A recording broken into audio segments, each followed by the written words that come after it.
free jazz movement, the musics of Ornette Coleman and Sun Ra, and experimenting with guitar sounds and trying different beats and pushing the rhythm farther. Most of the black groups that were coming out at the time were pretty much rhythm and blues oriented, gospel oriented, jazz oriented. And what happened with Funkadelic, we leaned towards rock. You don't drink what I drink. You don't smoke what I smoke. You don't think like I think. You don't joke like I joke. We also dug the hell out of Jimi Hendrix.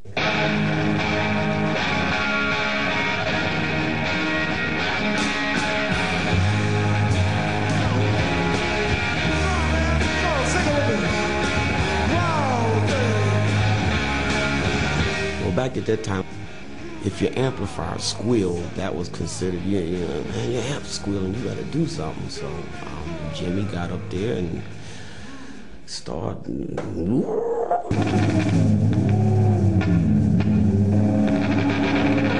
And I'm like, oh my God, he's controlling this mess. One of the really significant gigs we did during that time was with Vanilla Fudge. Set me free.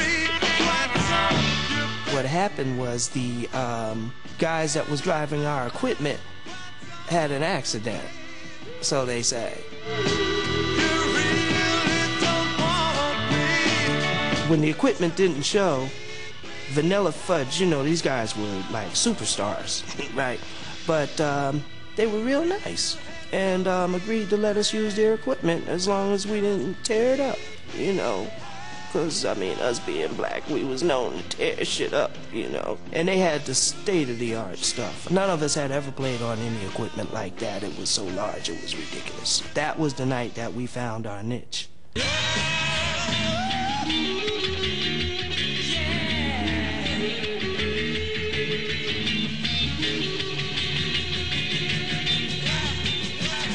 George had envisioned a musical wall that was loud and that was backed by the strongest amplifiers in the world.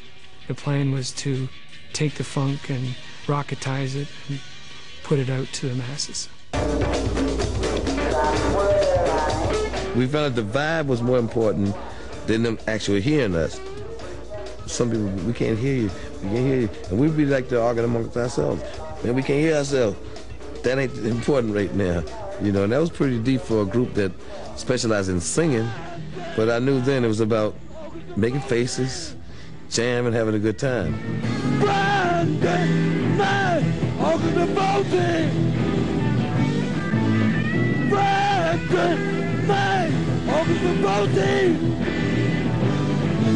The first time I heard Parliament Funkadelic play, I wasn't shocked by the infusion of rock into their music. It seemed like a natural progression to me, because what they did, what they were doing, the Rolling Stones were trying to do. What they were doing, Eric Clapton and people were trying to do, although they would, Eric and those people were trying to do it from more of a blues base. And Parliament Funkadelic didn't have to do that. They came from that. So they were naturally taking it somewhere else, further. Theirs was really a bringing together of rock and funk. And the feel was exactly right.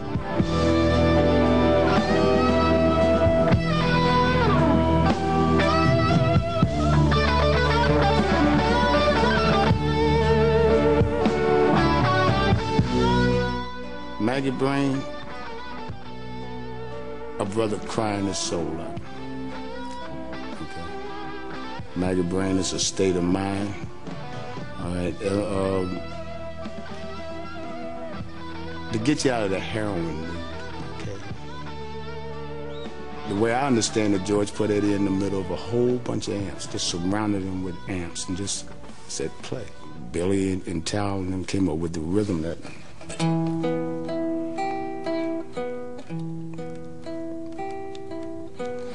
Plus, those chords are minors and majors. majors against minors, they said you couldn't do that. But they proved it all wrong, you know. So as you sat there and got hypnotized into this, Eddie just had to just sing to herself on guitar.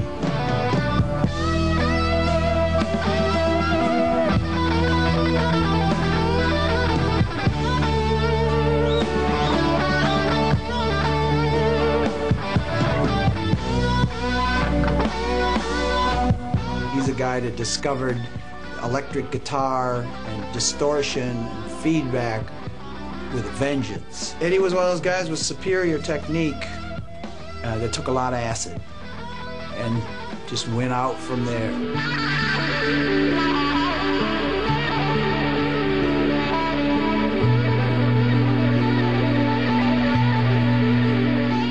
The drug experience in P-Funk is integral. It's as integral to the P-Funk experience as perspiration is, because everything had to do with the higher consciousness in some way, shape, or form.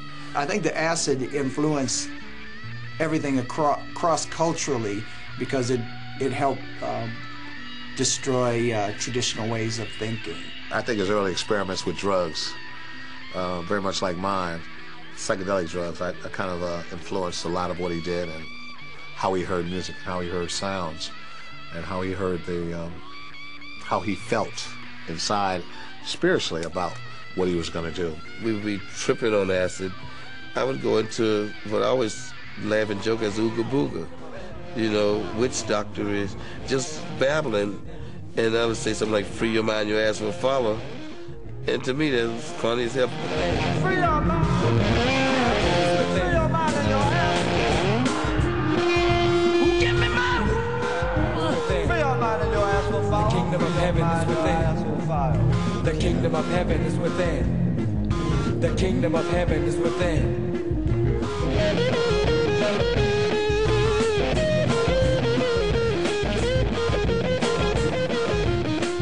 Parliament Funkadelic performance in the late 60s, early 70s was probably the ultimate happening, okay? It was, you didn't have to get high to be high. First of all, there was no time limit. The show could go on for 3, 4, 5 hours, okay? It was a never ending, and people would come and go, and people would dress and undress. I've seen George do some very wild things on stage, and you know, the sheet with not a thing under that sheet. The audience would respond to this stuff. They loved it. They loved it because it was, you know, anarchy.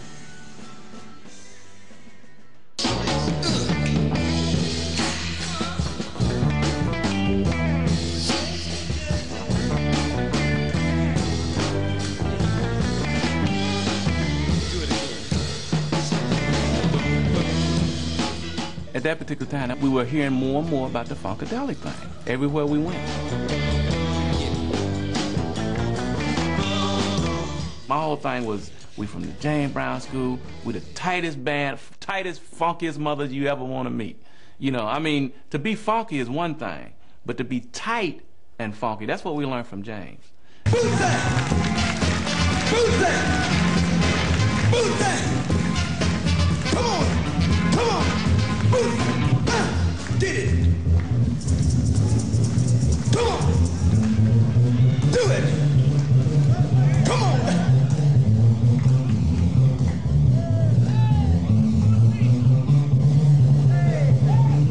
I think Bootsy brought some of the James Brown concept of reinforcing on the one, that first beat.